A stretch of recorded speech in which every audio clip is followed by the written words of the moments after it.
Hello YouTube, this is Snipecross GG. I want to showcase a deck here, as I'll show you here. I'm up to 65th. I'm going to try and hit 400 pretty soon. I've basically though been climbing almost entirely with this deck that I built recently. I'm not seeing this on ladder. Actually, I've never seen it on ladder, so perhaps it's a pretty unique deck.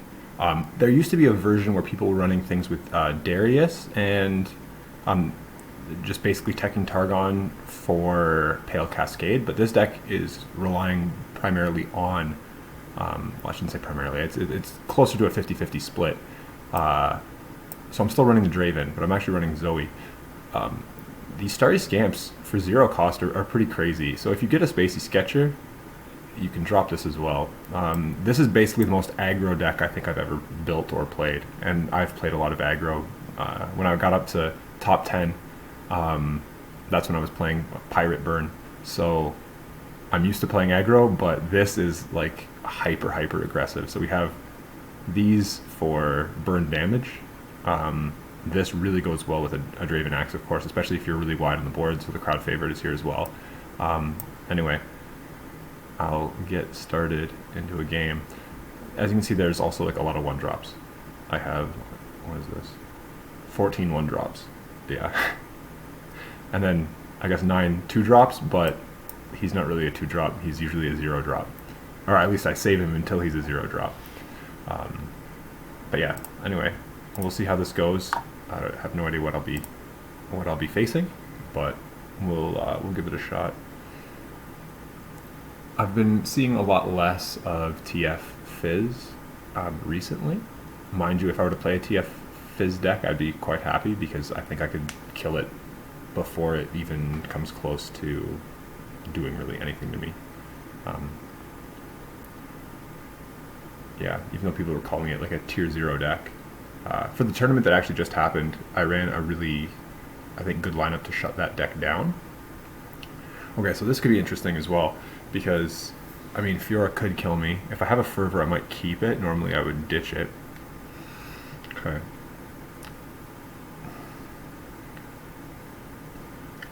I don't have any discard outlets, so I'm not a fan of keeping her at the moment. I think I'd keep this.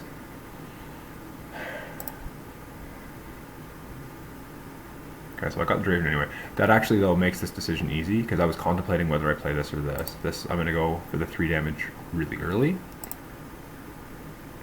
Yeah, so as you can see, like I said, this is going to be a very aggressive deck. So depending, I may get another 1-drop. If I get another 1-drop, it may change the play, but definitely going spiders. Yeah, so basically the line here is going to be, right, spiders. An open attack may be better, because if he has a Fiora, then that's where things get a little bit dicey. Mind you, unless he's running Chain Vest, it shouldn't make a difference, because I can always just discard this. So I think I will play Draven, if he chooses to block. Okay, so I think the lineup play is Draven. Yeah. And if he has Fiora, these things still swing, and I can just pitch my Axe, and I would probably get rid of Biggest Fan at this point, because this will at least give me something. But he doesn't have it, apparently, or he's going to play it afterward, maybe. But I feel like it would have been, like, right, I can swing with this now, without fear. If he had a Fiora, I would have to hold back on this. That's interesting. Okay, so he's holding that to kill the Draven, which technically I'm okay with, because I'm still getting in 5 damage.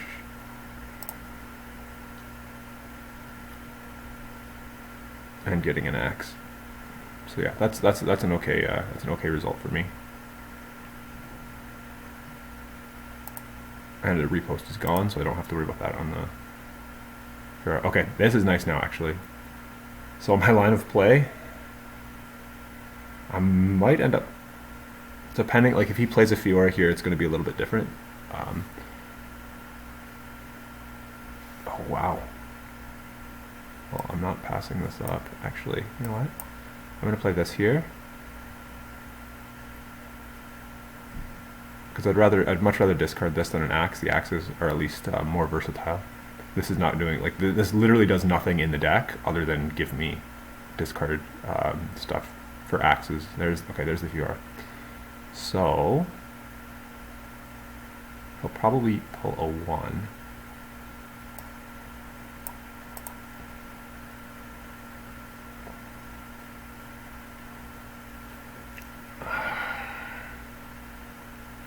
This is turn 4.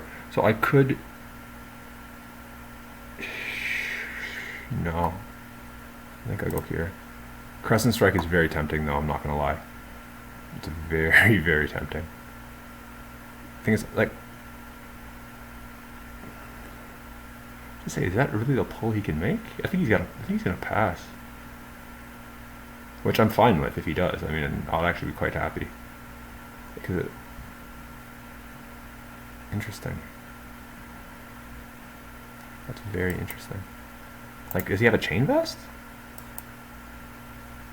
Yeah, so I think I'm actually going to drop this. In case he has a chain vest, and I need to pitch an extra card to kill the viewer here. Because that wasn't really serving a purpose. Okay.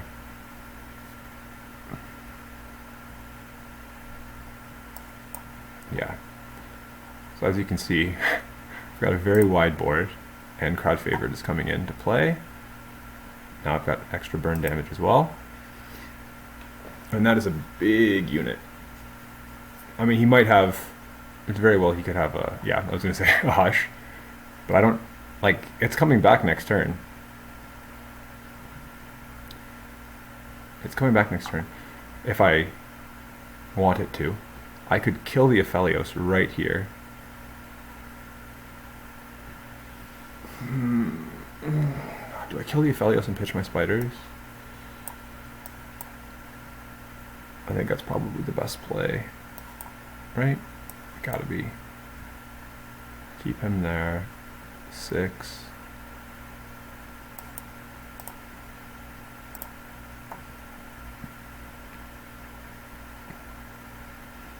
If he doesn't have the Hush, the game is over on that turn.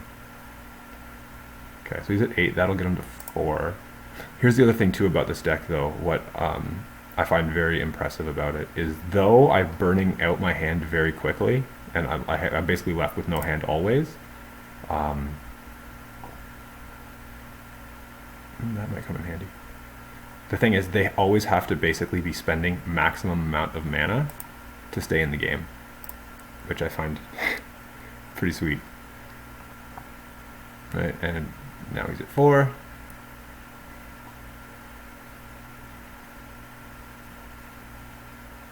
I think, yeah, I mean, I'm going to have to Pale Cascade here.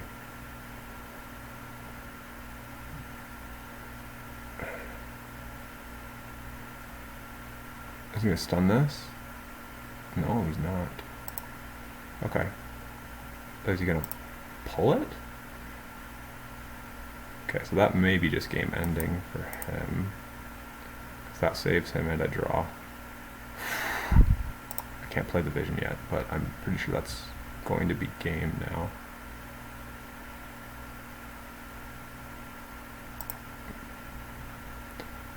So, like I was saying, oh, now that is really tempting. This should be game though, I can't, one Aphelios. I feel like, what could he possibly have here?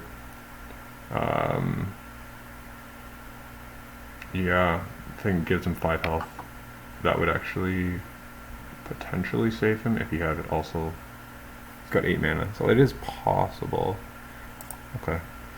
An open attack there, I mean, looked like it would seal the game, but I don't know for that for a fact.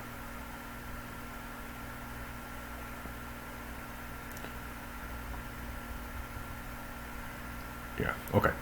So as you can see, I know this is a kind of a short video, but the pressure that this deck puts on people, it forces them to just keep spending their resources every turn just to stay in the game. So like I said, though I'm burning my hand really fast, and that's normally not a good thing. And it's actually not really indicative of the way I usually play card games. I'm all about like having like a lot of hand control or potential control for the most part, but this is like in a really weird way.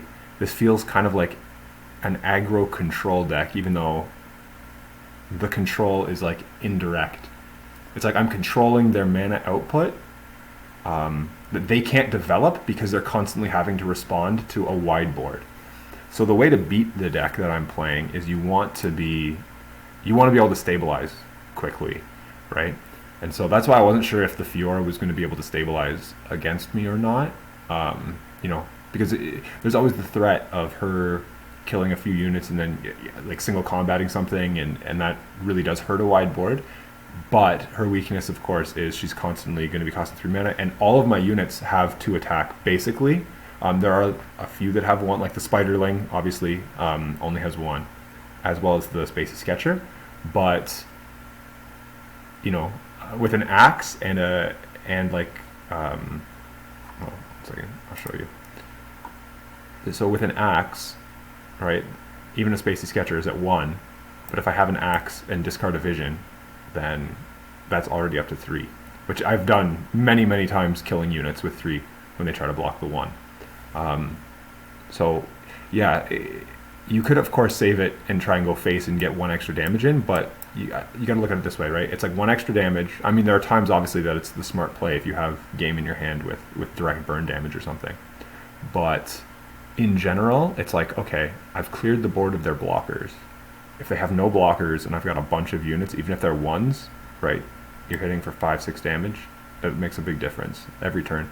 So I've won many games with this deck before turn 6. So on attack on turn 5, I've even won some on turn 4. Usually I don't actually completely end them, but they've spent resources and haven't killed me, and by like they're at 2 health, and I've still got a board of like 5 units, and they're like, I can't deal with that. So I get a lot of people surrendering quite quickly against this deck. This is one I would definitely recommend you trying if you want to climb quickly, because like I said, let's check where I'm on the leaderboard now.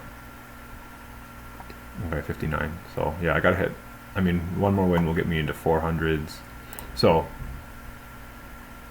yeah, so 1 more win and I'll be up around top 50 again. So this is all though pretty much happened in the last like 2 days. I've climbed from about 100 to close to 400. I'm winning probably around 80% of the games I play with this deck so far. So like I said, recommend giving it a try. It's pretty simple to play. You just have to know kind of what cards to pick with Spacey Sketcher or with the star chart, and that's really the biggest decisions you're going to have to make. There are other things too. Knowing when to develop, when to open attack can be important. You need to know, of course, what your opponent's playing and what their possible counters are. That's why I developed that last turn though, because there was, based on what he had, there should have been nothing that he could counter me directly with. Yeah, anyway, I hope you guys enjoyed, and I will see you later. I know it's the first time I've made a video in a while. I've been busy, I guess.